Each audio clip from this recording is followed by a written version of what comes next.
ஸ்ரீ பராசர பட்டாரியः ஸ்ரீரங்கேஷ புரோஹிதः ஸ்ரீவத்சாங்க சுதः ஸ்ரீமான். ஸ்ரீரங்கேஷ புரோஹிதः, ஸ்ரீரங்க ஸ்ரீக்கும் ஸ்ரீன்றத மேன்மை குறிக்கூடிய அடைமொழியா வச்சுக்காத ரங்கநாச்சியார் ரங்கன் இவாவுடைய ஸ்ரீரங்கேஷனுடைய சந்நிதியில புரோஹிதராக இருந்தவர். வேத விண்ணப்பம் புராண பரணம் பண்ணவர். அது மாத்திரமில்லை, அவர் எப்படிப்பட்டவர்னா ஸ்ரீ பராசர பட்டாரியா. பராசரன்னு திருநாமம். அதாவது கூறத்தாழ்வானுக்கு அவதரிச்ச 2 குழந்தைகளுக்கும் எம்பெருமானாரே நாமகரணம் பண்ணார். ஸ்ரீமான், ஸ்ரீமான்றது இன்னொரு அடைமொழி. சுவாமி தேசிகனுக்கு ஸ்ரீமான் வெங்கடநாதாரியான்ற இடத்துல என்னெல்லாம் நாம பொருள் சொல்றோமோ அதெல்லாம் இவர் விஷயத்திலே பொருந்தும். கைங்கரிய செல்வம் மிகுந்தவர். அதுவும் ஸ்ரீரங்கத்துல கைங்கரியம், ஸ்ரீரங்க ஸ்ரீன்னு நாம சொல்றோமே, அந்த சம்பத்தி இவருக்கு நிறைய கிடைச்சிருந்தது.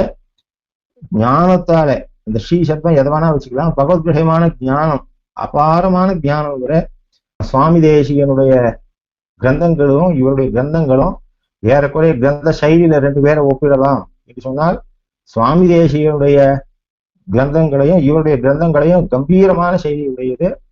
அது மாத்திரமில்ல, சரித்திரத்துல கூட சுவாமி தேசிகனுக்கும் இவருக்கும் ரொம்ப பொருத்தம் இருக்கும். சுவாமி தேசிகன் விரக்தராக இருந்த அவர் சரித்திரத்திலேயே பார்த்தால் அரசவைக்கு விஜய பேரரசு அரசவைக்கு போக மாட்டேன்னு சொல்லி அவர் வைராகிய பஞ்சக சாதிச்சார். அது மாதிரி இவரை திரிபுவன வீர தேவராயன் என்பவன் இவருடைய மகிமையை கண்டு இவருக்கு அரசவைக்கு கூட்டான். அப்ப இவர் சாதிச்ச விஷயம் கூட சுவாமி தேசிகனை போலவே இருக்கும். சரித்திரங்கள்ல கூட நிறைய தொடர்பு உண்டு. அப்ப இவர் சாட்சியார் அந்த ராஜாவுக்கு கியூல நிக்கிறா. நிறைய பேர் ரங்கனை சேவிக்கிறதுக்கு, ரங்கநாயகியை சேவிக்கிறதுக்கு கியூல நிக்கிறா. ரங்கன் அபய முதிரையோட இருக்கான். அப்படின்னா அபய, நீங்க பயப்படாதுங்கன்னு சொல்லி நம்ம தேர்த்தக்கூடிய முதிரை அது. அபய முதிரையோட இருக்கான்.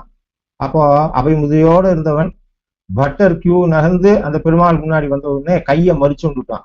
அப்படின்னா அபய முதிரையை விளக்கிட்டான்னு சொன்னால் கூட, அந்த நிலை வந்தால் கூட நான் ஒரு அரசவையிலே ஏறமாட்டேன்.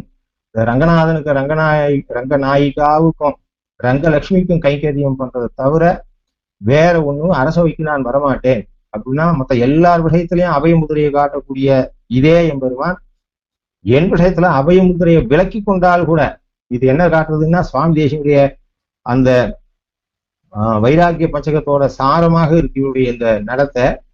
அது மாத்திரம் இல்ல, தொய் ரக்ஷதி ரக்ஷகைஹி கிமன்யைஹி தொய்ச்ச அரக்ஷதி ரக்ஷகைஹி கிமன்யைஹி இது நிச்சித தீஹி ஸ்ரயாமி நித்தியம் ரிஹரே வேகவதி ததாஸ்ரயத்வாம். அந்த ஸ்லோகத்துக்கு இந்த சரித்திரத்தை விட வேற ஒரு வியாக்கியானமே தேவையில்லை. சுவாமி தேசிகன் சாதிச்ச அந்த ஸ்லோகத்துக்கு வியாக்கியானமாக அமைந்தது இந்த விற்த்தாந்தம்.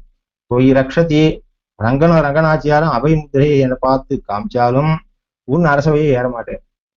லோகத்திற்கு மற்றவா எல்லாரையும் நான் காப்பாத்துறேன், இந்த பட்டரை மட்டும் கை விட்டுருவேன்னு சொல்லி நான் சேவிக்க போகும்போது இதே திவ்ய தம்பதிகள் அந்த கையை மறிச்சு விட்டான்னு சொன்னாலும் நான் அரசவையிலே கால விட்டு மாட்டேன்.